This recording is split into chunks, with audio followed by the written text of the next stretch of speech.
Welcome to Africa at the United Nations. Excellencies, since the founding of the United Nations, after the end of the Second World War,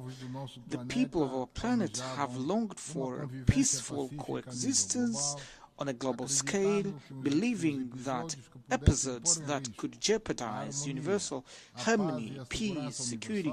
would be subject of careful attention and preemptive measures taken within our organization so that they would not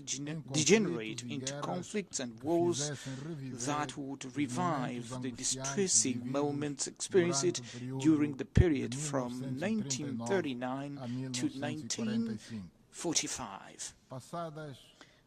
After almost 8 decades, what we objectively can observe today is that not only has this perspective not been realized, but we seem to be moving away from the founding purposes of the United Nations. In view of this reality, we need to see where we have failed and what collective measures we should take to make the United Nations more active and effective in seeking solutions that contribute to preventing conflicts, strengthening global peace and security, boosting international trade and cooperation, and ensure the prosperity of our nations and well-being of the peoples of our planet.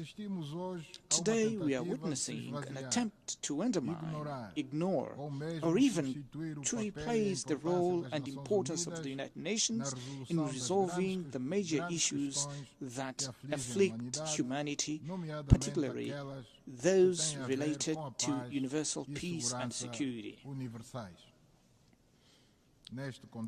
In this context, there is no more appropriate stage other than this August Assembly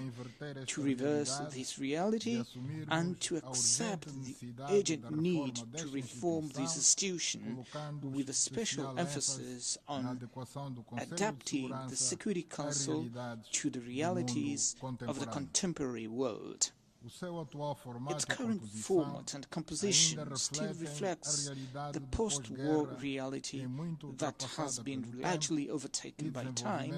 and development in other regions of the planet, many of which were colonized countries that are now independent member countries of the United Nations. The reform of the United Nations Security Council and the international financial institutions that emerged from Bretton Woods seems to be urgent and pressing in order to give voice to the countries of Global South, namely Africa, Latin America, the Middle East, and the Indian subcontinent.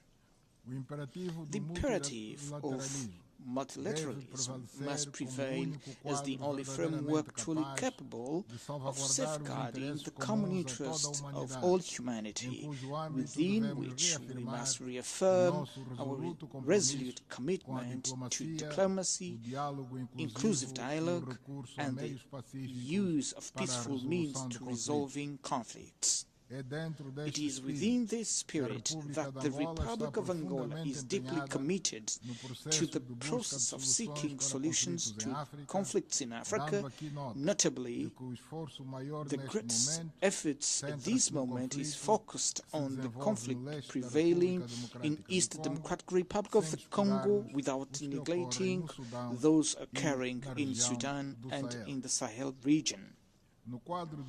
As part of the Luanda process, a ceasefire was reached in the eastern DRC, which came into force on 4th August this year. In order to consolidate the gains achieved, a draft peace agreement was put on the table by the Republic of Angola,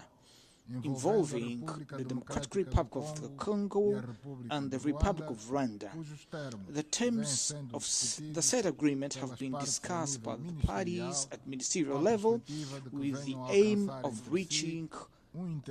an understanding that would give rise to the holding of a summit meeting to seal the signing of the final peace agreement and the establishment of relations between the DRC and Rwanda. We are very concerned about the situation prevailing in Sudan, where a violent war is being waged with dramatic humanitarian consequences, despite the certain apathy of the international community, which must seek to combine its efforts and act in coordination with the African Union to promote and achieve a long-lasting peace. We are using the experience gained by Angola in resolving its internal conflict, which after several decades was definitively resolved through inclusive dialogue between the warring parties to benefit peace in Africa. We have learned from our own conflicts that there is no peace without dialogue and no peace without trade-offs on both parties. This is a path that cannot be neglected in the context of all efforts to be developed to resolve the serious security crisis that the world is currently facing. Russia's war against Ukraine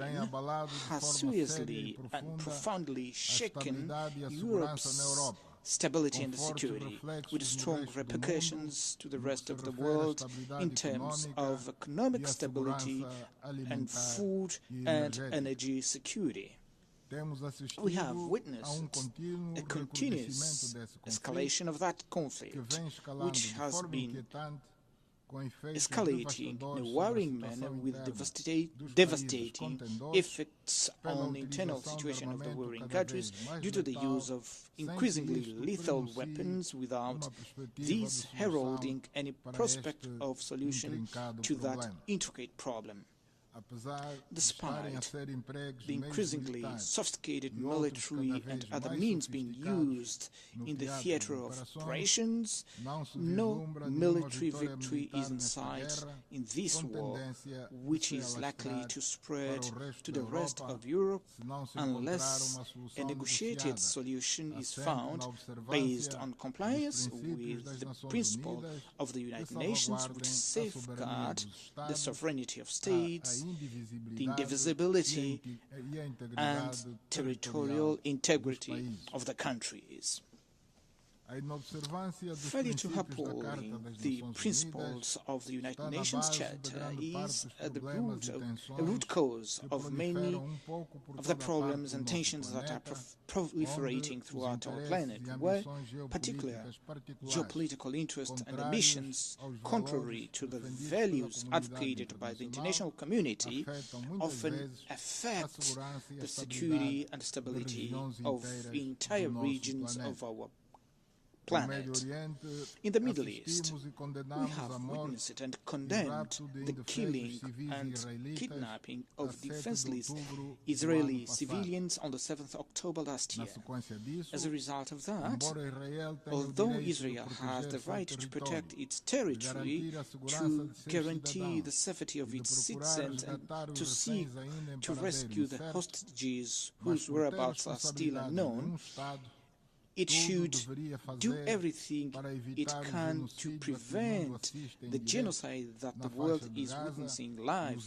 in Gaza Strip and the attacks on settlements and expansion of settlements in the West Bank. In that conflict, the main victims are defenseless and vulnerable human beings, namely children, women, the elderly and sick, who were killed indiscriminately not only by the air and artillery bombs, but also because they are deprived by force of arms from accessing and supplying the most basic rights, such as access to food, drinking water, medicine, housing and medical and pharmaceutical assistance, and destruction of the main infrastructures such as schools, hospitals, houses, energy and others.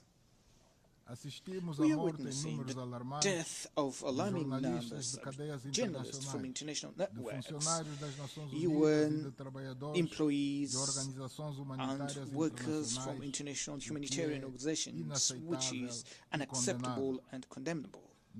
Don't forget to subscribe and hit the notification bell to receive updates on our latest videos. And always remember, Africa is watching.